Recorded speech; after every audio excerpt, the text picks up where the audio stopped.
Welcome back to Loon's Leaves, y'all. Today we're going to talk about what to do when you bring a new plant buddy home. Alright, first of all, to get started, I apologize if it is, the sound is echoey in here. Maybe it'll make it better. I don't know. My sound quality is never great. Still working on editing and all of that stuff when it comes to YouTube and Instagram. However, I got some new plants. So I got this gorgeous ponytail palm today in order to replace a monstera plant that I had in a beautiful pot that I love. So it's like a mid-century mod pot, and I love the pot so much. I feel like the pot is like a statement piece in our apartment, and so I hate to leave it empty, and I don't have any monstera propagations that are quite ready to be planted. So picked up this guy today at Lowe's. This is just, I think it's stunning. I've been wanting a ponytail palm for a while. I have not seen one yet that's this size. So I'm really impressed that I found one that's as big as this one is. And I'm going to talk today about what to do when you first bring a plant home. I also got, don't want to leave this out, I also got a fern, because I plan on making a video on how to make kokedamas. So a kokedama is a hanging planter that's made out of moss. So it's kind of like a natural planter. There's no ceramic, plastic, stoneware, any of that. It holds itself within the moss ball. So I'll insert a picture so you know what it looks like. But I am hoping to make a kokedama and try that out because a few of you have asked me about them. So that video is coming shortly. Picked up this fern for that purpose. And I'd like to just start off by saying that these plants are in excellent shape. It is not always the case when you go into a big box store that you're going to find plants that are in this great of shape. I don't know if this was a new shipment because I haven't seen, I've been to Lowe's almost every week at this point in November, and I have yet to see ponytail palm or that fern. So maybe they came in a new shipment, but they're in excellent shape, so they don't really need what I'm about to do, but it's always good to take the precaution anyway. So the first thing you want to do when you bring a new plant home is look at all of the tagging on there, all of the identification. So there's some identification here, there's some identification here on this little tag, and there's also identification on the price tag. So if you're curious, I paid $22.98 for this ponytail palm. But make sure all the identification matches, and I would second check that. Like, I would check that again because big box stores do have a tendency, especially with some more rare plants, to either just identify them by the main plant group they're a part of. Like if they're a philodendron, they'll just say philodendron instead of Philodendron Monstera delicioso or Philodendron Brazil. Like, specify what kind of philodendron it is or what kind of palm it is, because that's going to depend on the amount of care that you give it, watering, sunlight, all of that stuff. So I would check. They do have a tendency to be wrong sometimes, and it's always good to double check. Also tagging on this guy as well. So check the tags, make sure you know what kind of plant you're working with. I would ID the plant either through, there's a Google, I think, program that you can ID plants through now, and there's also the app called Planta, and I think you can take a picture of your plant and they'll help you ID the plant if you can't do that from the tagging.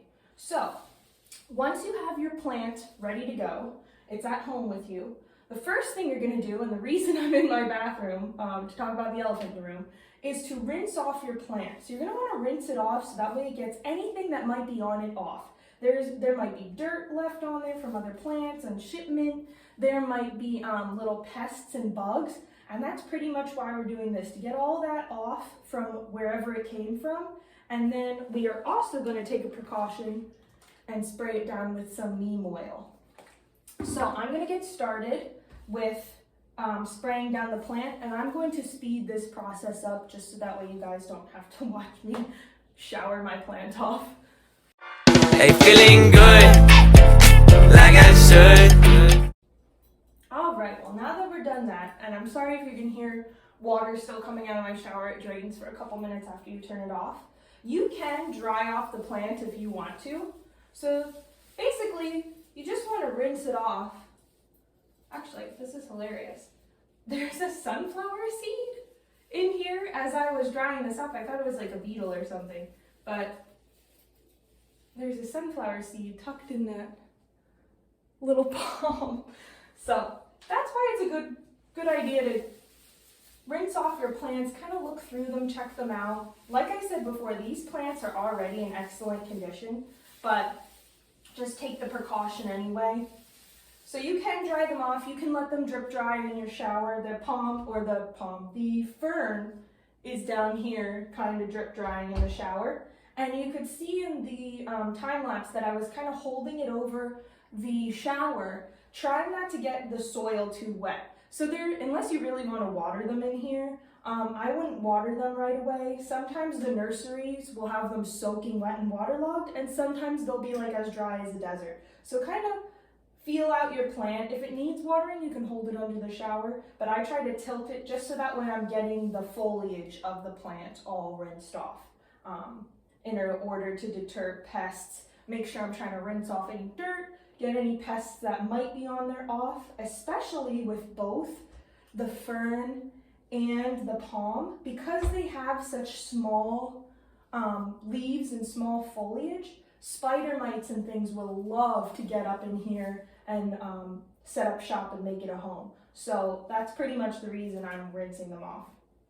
All right, so they're in pretty good shape. I'm not going to dry off the plant because I'm about to spray neem oil on it. Like I said before, if you want to water your plant while you're in the shower, you can, or while you're in the bathroom with it, you can. Or you can use a moisture meter and kind of check out the situation.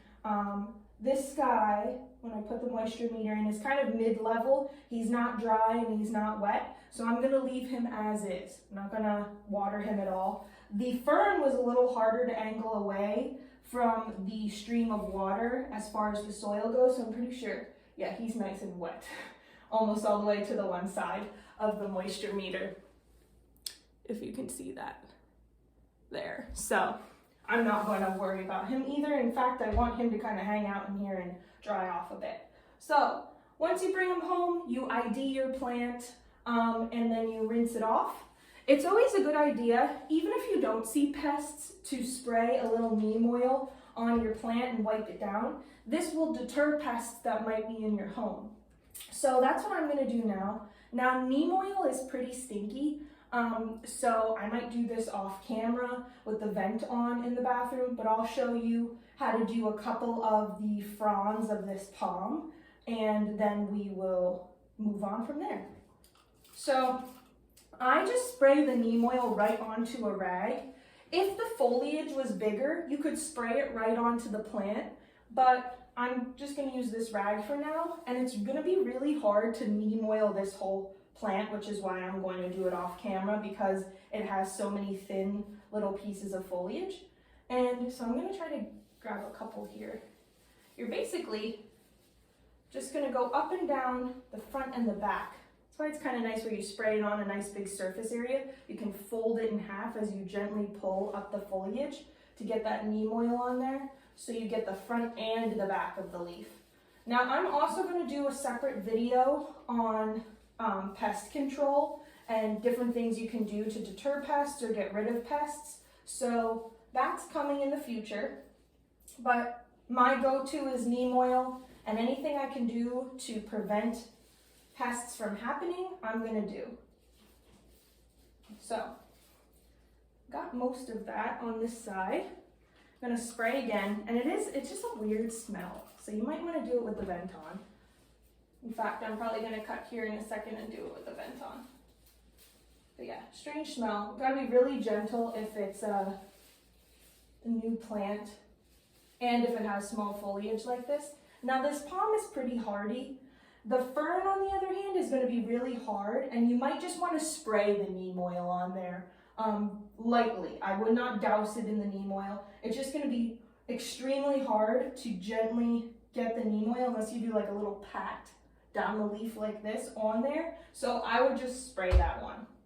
So now that you've ID'd the plant, you sprayed it off, you got some neem oil on there. Let's pretend that I'm completely finished this. The last thing that you're pretty much going to do when bringing a new plant home is, this is going to sound weird, but you're going to leave it in the nursery pot. So many people get excited when they bring their plant home and they want it out of this ugly pot. This one's not so ugly, but you know what I mean. These ugly plastic pots, they want them out of there. And so they immediately take that plant out and put it in a new pot. And sometimes that can shock your plant a little bit, especially if you go into a pot that's much larger than what it was in before. So you're really gonna wanna wait until this plant is kind of root bound in there. Now, if you take one home from the nursery and you notice coming out of these little holes at the bottom here, there's one here, and then there's some at the bottom. If you notice that there's roots popping out of there, then it is root bound, it is ready to come out, and you're gonna wanna pot that up in a new fancy plant pot. Now, I bought this plant in order to put it into one of the pots that I have in my home. So instead of taking it out of this nursery pot, I am going to take the dirt out that's already in there from the Monstera and just place this guy in the pot. So you don't have to repot it, just pop it in there. Maybe put some rocks on top or something to cover up the fact that it's not completely potted in your new fancy ceramic pot or plastic pot or stoneware, whatever you have, to cover that up. But you don't want to repot it right away. So that's what I'm going to do. I'm just going to kind of place them in there so that way it looks nice in my house, but I'm not going to shock my plant right away. So that's pretty much it. Hopefully a lot of you guys will be getting new plants this season as gifts and things like that. So now you'll know kind of the basics of what to do when bringing one home. I find a lot of the time some new plant parents fail right off the bat because they don't take precautions like trying to deter pests, getting anything off there that might already be on there, and repotting their plants right away. It's putting the plant into a lot of shock, bringing it into a new place. I would also, lastly, keep your plant, as funny as this is these days, keep your plant in quarantine. So do not put your plant near any other plants right away, just in case it does have pests or something comes up in the first week or so that you have it. You want to keep that away from your other houseplants, so that way it doesn't infest or infect all your other houseplants. So that's pretty much it. Hopefully you guys get a lot of new plants this year, and let me know if you have any questions via Instagram. When in dark, walk around the neighborhood.